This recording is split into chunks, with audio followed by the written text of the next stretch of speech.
வணக்கம் நேயர்களே, ஸ்ரீ குபேரன் டிவி நேயருக்கு லக்ஷ்மி நாராயண அன்பு வணக்கங்கள். இப்போ நம்ம பார்க்க போகிறது வார ராசி பலன். 8ஆம் தேதியிலேருந்து 14ஆம் தேதி வரை எப்படி இருக்க போகுதுன்னு பார்க்க போகிறோம். ஸோ இதில் வந்து பார்த்திங்கன்னா மேஜராக எப்போதும் சொல்கிறது தான், ராசிக்கு பார்ப்பதை விட லக்னத்துக்கு பார்க்குறது ரொம்ப சிறப்புங்க. ஏன்னா ராசின்னு இப்போ ரிச்சிக ராசி நம்ம ராசிக்கு பார்ப்போம். அதே ஒருத்தர் மகர லக்னமாக மகர ராசிக்கான பலன்களை பார்க்கும்பொழுது அது பர்ஃபெக்டாக இருக்குன்றது தான் உண்மையான விஷயம்.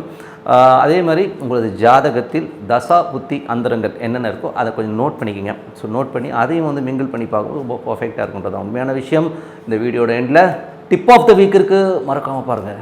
மீனராசி. ஸோ மீனராசிக்கு எப்படி இருக்கும் அப்படின்னும்போது, உங்களது ராசி அதிபதி பார்த்திங்கன்னா குரு 2ல் இருக்கும்போது நிறைய குழப்பங்கள். ஏன்னா குரு ராகுனும் போதே கொஞ்சம் எமோஷன்ஸ் அதிகமாக இருக்கும். ஏன்னா தொழில் ரீதியான விஷயங்களும் சரி, ஒரு பெரும் பணம் முதலீடு சம்மந்தமான விஷயங்கள் ஒரு எமோஷன்ஸ், ஒரு டென்ஷன் வருவதற்கான வாய்ப்புகளும் கொஞ்சம் கவனமாக இருக்க வேண்டிய ஒரு காலகட்டம் தான்.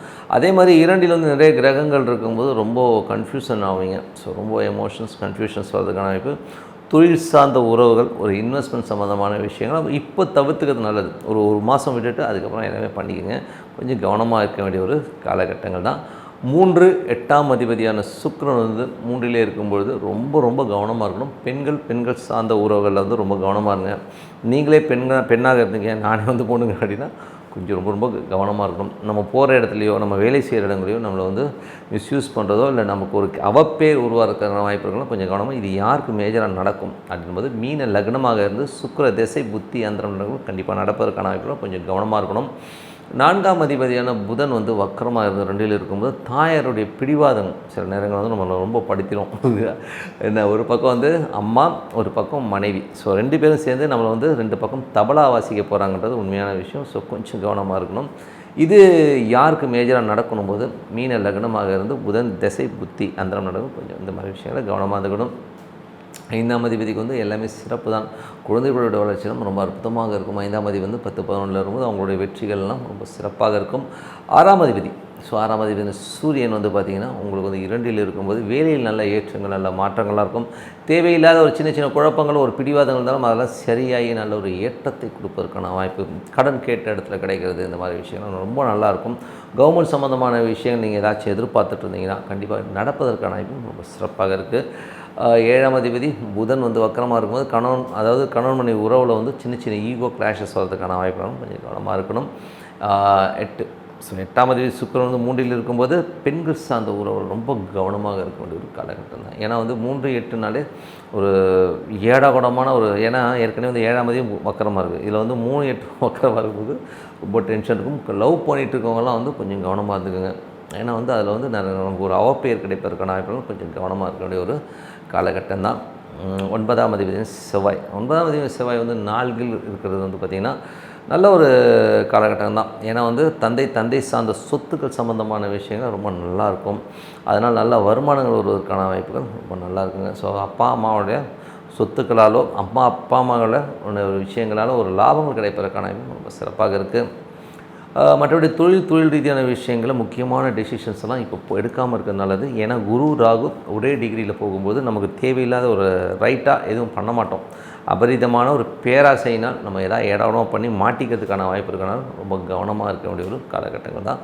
11ஆம் அதிபதியான சனி 12ல் இருக்கும்போது பிரயாணங்களில் ரொம்ப கவனமாக இருக்கணும்.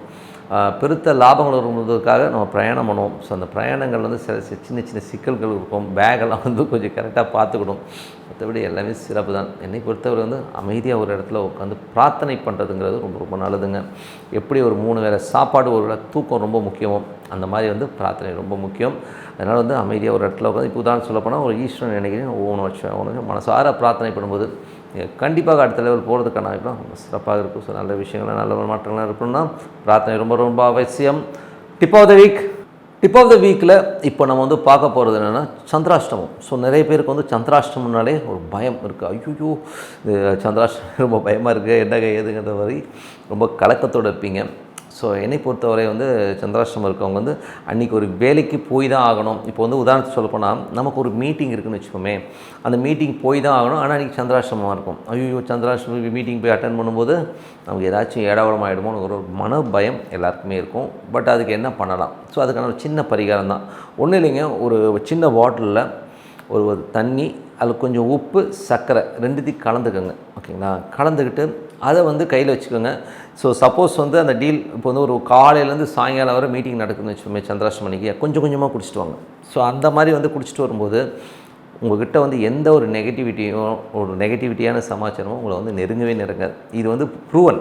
ஓகேங்களா? இந்த பரிகாரம் இது வந்து தாந்திரிக் பரிகாரத்தில் வந்து சொல்கிறது தான். ஸோ இது வந்து இந்த உப்பு கரைசல் ப்ளஸ்ஸு கொஞ்சம் சர்க்கரையும் போட்டு நீங்கள் குடிச்சிக்கிட்டே கொஞ்சம் கொஞ்சம் குடிக்கணும். அது உடனே குடிச்சிடக்கூடாது. கொஞ்சம் கொஞ்சமாக குடிச்சிட்டு வரும்போது அந்த நெகட்டிவிட்டியான ஆட்கள், நெகட்டிவிட்டியான விஷயங்கள், சம்பவங்கள் உங்கள் வாழ்க்கையில் நடக்காது. அதனால் சந்திராஷ்டமத்தை பற்றி பயமே வேண்டாம். ஓகேங்களா? ஸோ இதை பண்ணி பாருங்கள். ரொம்ப அற்புதமான பலன்களை கண்டிப்பாக கிடைக்கும். So tip of the week உங்களுக்கு கண்டிப்பாக பிடிச்சிருக்கும்னு நினைக்கிறேன். So enjoy. ஸோ எல்லோருக்குமே இந்த வாரம் மட்டுமல்ல, வருகின்ற எல்லா வாரம் சிறப்பாக அமைய இறைவனை பிரார்த்திக்கும். உங்களிடம் விடைபெறுவது உங்கள் லக்ஷ்மி நாராயணன். நன்றி, வணக்கம்.